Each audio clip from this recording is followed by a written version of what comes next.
So that's all that happens behind the scenes here at ESPN+. But this is all you get to see. And we return to Joyce Field. Here on the campus of St. Bonaventure, we reach the top of the 5th inning as Faith Weber will come to the plate. As you saw, Marcus Green is a legend here at St. Bonaventure, but it's not just for what he did on the court. Green has gone viral countless times over the past few decades for a particular picture of him wearing some overly long shorts. That's the one, and I'm sure you've seen it. I was able to sit down with Green for an extended interview on his shorts and his Bonnie's career as a whole. Here's a sneak peek. And before the Bonnie's, fans and alumni raised over $53,000 to send students here to New York City to Madison Square Garden. Bonaventure students wanted to head down to Virginia for the quarterfinal game against the Cavaliers. And of course, like Bonnie's always do, they showed out in full force. The defending A-10 champion St. Bonaventure Bonnies will get their A-10 tournament run going at 2:30 at Capital One Arena right behind me. They'll be facing off against St. Louis. Now, they've played St. Louis twice already this season, beating them both times. As they say, it's very difficult to beat a team 3 times in one season. They'll be looking to do just that, and here was head coach Mark Schmidt on just taking it one game at a time.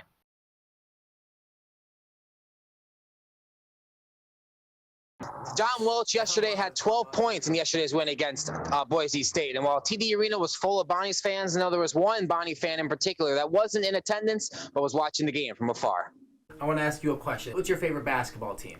Dominc Welch. Dominc Welch is your favorite basketball team. Donovan Miller is a devoted St. Bonaventure Bonnies fan, but his fandom is even bigger for a particular player. I think Dom made like a 3 or something like that, and he goes, "Oh, that's Dominc Welch, he's my favorite." And I kind of went how does he know who Dominc Welch is? Dominc Welch, starting shooting guard on the nationally ranked St. Bonaventure Bonnies men's basketball team, learned about Donovan's fandom and began this unbreakable friendship.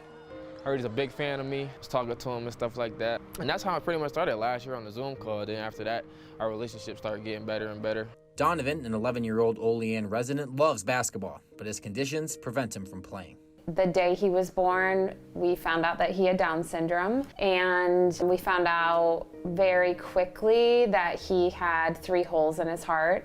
2 of the holes have since closed, but his complications have continued. Autoimmune diseases, trouble swallowing, and food sensitivities, just to name a few.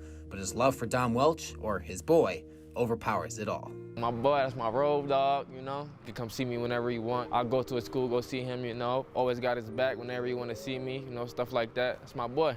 Dom gifted a signed jersey to his boy for his birthday in October. And as a thank you, Donovan gave him a special gift. Donovan gave him a thank you card with his pictures, and it was funny. I joked, I go, "Well, Donovan, you have a picture of Dom in your room, and now Dom's gonna have a picture of you in his room." And they both kind of lit up and started laughing. Dom loved the gesture, but it didn't end up in his room, rather a more important place. I put that in my locker, I taped it up there, so I go in there every time I see my boy right there. It meant a lot to me. The Millers attend just about every Bonnie's home game, and it is no secret who Donovan is cheering for most. He cheers for everybody, but as soon as Dom comes out, you'll hear big, "That's my boy, that's my boy." The Dom and Donovan connection is unbreakable, and to Dom, a connection he cherishes. He really likes that my name starts with a D too, because it's Donovan and Dom, but it means a lot to me. Just seeing them there, supporting the team and everything, feels good to me. Donovan and Dom, an unbreakable bond. Reporting for SBU-TV, I'm Ryan Bowlin. Pula with 2 defenders puts it in goal, St. Bonaventure. Joshua Pula is in the midst of a career season for the Bonnies. But for the junior standout, the road to triumph was not easy. We were really close, really, really close. He was honestly my best friend. Ever since I kicked the ball, he's been coaching me. Pula's father passed away in February 2021 after dealing with sickness. His impact on Josh's life still holds. He was a guy that would light up the room when he was in there, make everyone laugh. And I think that smile I gave him when I played is something that I love to see. Pula has scored 3 goals in the past 4 games, and each time, he's paid tribute to his best friend. My number is 22. It's a family number as well, so it's kind of like 2 meanings in one, but I do an M like this, and it's kind of like a flip of a 22, 2 twos down, and it makes an M, and his name was Mike, so it makes sense. And it's just a tribute to him because, like I said, he was my coach for my whole life, and everything I really do is for him. Josh's teammates supported him in any way that they could, including head coach Kwame Oduro. We told Josh, for him to come back and play, during that time for his dad, I thought it was the bravest thing you can do. As Josh continues playing through his grief, he knows he will never be alone on the soccer field. Knowing he's watching every game, looking down on me, it just gives me that extra confidence boost every time I get on the field. I have to dedicate everything to him because he taught me everything I know, and I really want to tribute to him, so that celebration is going to be coming out a lot in the future. Yeah. Reporting for SBU-TV, I'm Ryan Bowlin. And with the left foot, got it under the left hand of Bennett Schwartz.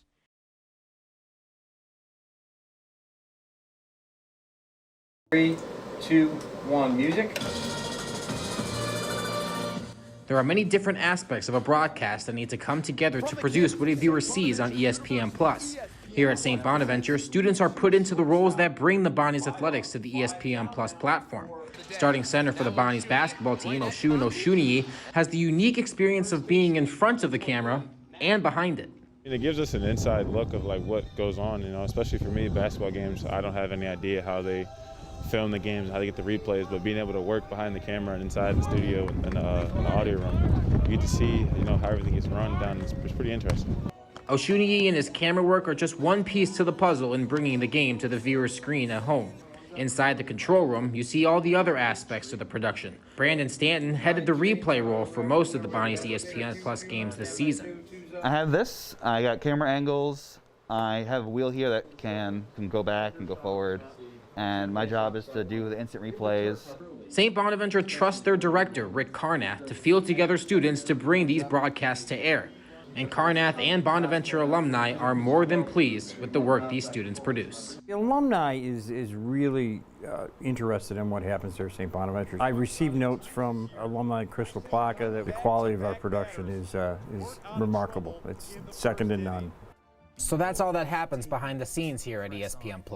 But this is all you get to see. And we return to Joyce Field. Here on the campus of St. Bonaventure, we reach the top of the 5th inning as Faith Weber will come to the plate. This is my brother, Thomas Bowlin. He plays sports, has a family, and is one of 166,000 people in the U.S. affected by spina bifida. Spina bifida is a rare neural tube defect disorder, and what happens is when the baby's in the womb, the spine doesn't fully develop. From unforgettable surgeries, I lost count after like 100, and that's when I was like 8th grade. To life in a wheelchair, my brother says his life is tough. In fact, a minor surgery mistake keeps Thomas in a wheelchair full time.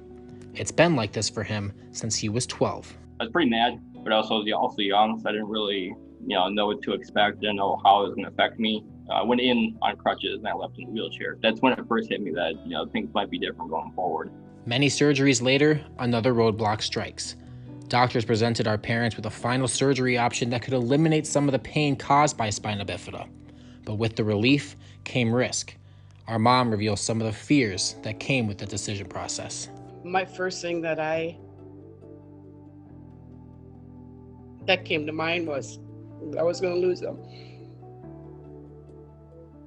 But as Thomas tells us, the choice was obvious. I was in just so much pain, and I found out that was one of the surgeries that could potentially cure everything. If it works, great. I'd live life, with no pain or no issues going forward.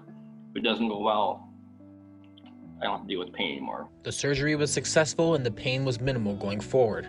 Thomas ended up thriving in sports, winning the Lions Club Award, an award won by MLB Hall of Famer Paul Molitor and future Hall of Famer Joe Mauer. But the bigger picture is Thomas's improved quality of life. I asked him what message he wanted to tell everyone, and he replied without hesitation. Literally everything that you can do as an able-bodied person, I can do the same thing. I might just do a little bit differently, or it might have to tweak some certain things, here and there, but I can do just as much as anybody else. Reporting for SBU-TV, I'm Ryan Bowlin. On January 27th, the market closed like any other trading day. The stock GME was up 2,000% respectively. Retail traders were making money and hedge funds were losing billions of dollars. That all changed on the morning of January 28th when the brokerage Robinhood restricted GME, among other stocks, and only allowed selling. Other brokerages followed suit, but Robinhood was at the face of the issue as they became the most popular trading app for new investors. GME's rise can be attributed to a Reddit forum named Wall Street Bets. People on the forum teamed up to buy GME, And as it continued to get press, more and more people joined the movement. I'm in my room where it's common for young people to do their trading. Now, the reason GameStop rose so quickly was because hedge funds were shorting the stock, meaning betting the stock would go down. So when retail traders continued to buy the stock, hedge funds also had to buy the stock for large amounts of money to cover their losses, which only made the stock go higher. The day Robinhood restricted buying the stock, retail traders immediately thought Robinhood did it to help their partners, Citadel, who also run a hedge fund. My honest opinion, this is just my opinion based on nothing other than, this is how I feel, is that, Robinhood, had, some clients, some big dogs in there that were trapped, and they needed to get their clients out. It affected investors new to trading. These investors aimed to join the movement and make a quick profit, but many investors took a loss. I just watched my money just it went quick. Retail traders made up their mind. They believe Robinhood and hedge funds colluded. The Robinhood CEO, Vlad Tenev, is adamant that is not the case. I want to be 100% clear. This decision was not made on the direction of any market maker or other market participants. The case is now in DC's hands, being heard in front of a Congressional Financial Committee. The hearing occurred on February 18th, where Tenev and Griffin denied any collusion allegations. Reporting for SBU-TV, I'm Ryan Bowlin. This whole meme stock saga has been monumental for retail traders. The little guys were finally winning, and Wall Street was losing. We may never know what Robinhood's true intentions were, but what we do know is they have a lot of work to do restoring their customers' faith in them. Since then, Robinhood has unrestricted the stock, and after falling below $40 per share just this week, on Wednesday afternoon, Reddit traders galvanized again and got it trading around $200. But on Thursday morning, the SEC restricted trading of the stock. But as of now, there's no restrictions, and as you can see, it's up 10% today. So keep an eye out next week, as things could get interesting on Wall Street. Jared, back to you.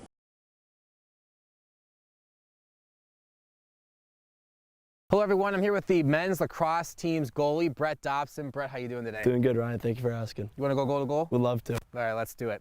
My first question for you. You've been named MAC Defensive Player of the Week many different times this season. Toraton, Watch List, one of the highest awards that you can get in men's college lacrosse. Just what does all the success mean to you? I mean, it's truly a blessing and an honor. I mean, for me, it's a lot of hard work that's been put in over the years that's finally started to take notice, and I think all these awards also come with our team success.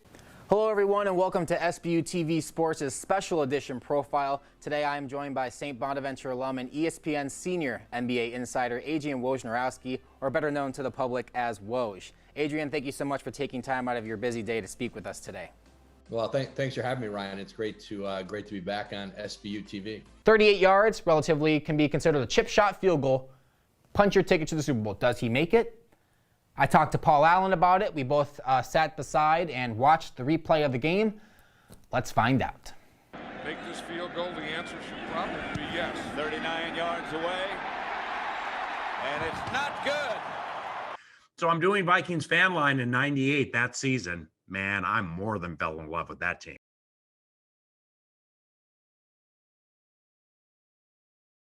Good morning and happy Friday. Welcome to SBU TV. I'm Ryan Bowlin. And I'm Aiden Varley. Ryan, we have a jam-packed show today, and the state budget is finally passed for New York State. It has indeed. The Albany lawmakers finally reached a deal on the state budget. The new fiscal plan overhauls the state's bail reform program, a major sticking point causing the spending plan to be almost a week late. And it's been over 2 weeks since the Bonnies men's basketball team season came to an end at Madison Square Garden. Despite Jalen Adaway foregoing his last year of eligibility, 4 of the 5 seniors still have the option to come back. Our Rich Williams talked with 2 of those players to reflect on their careers and look ahead to the future.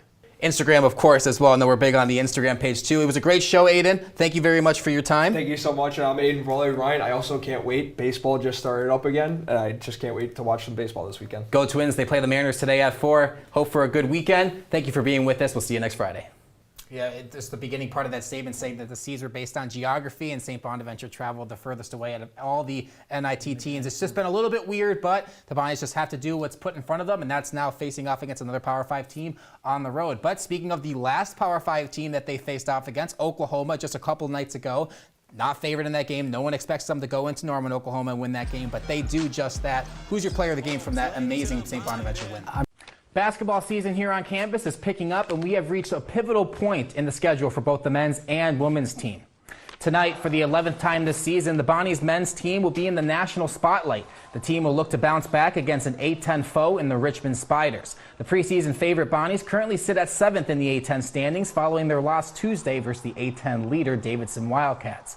The Spiders are coming off a 74-57 road win against Duquesne, a team the Bonnies also defeated just a few games ago. You can catch the game tonight at 7 p.m., airing on ESPN2 and the ESPN app.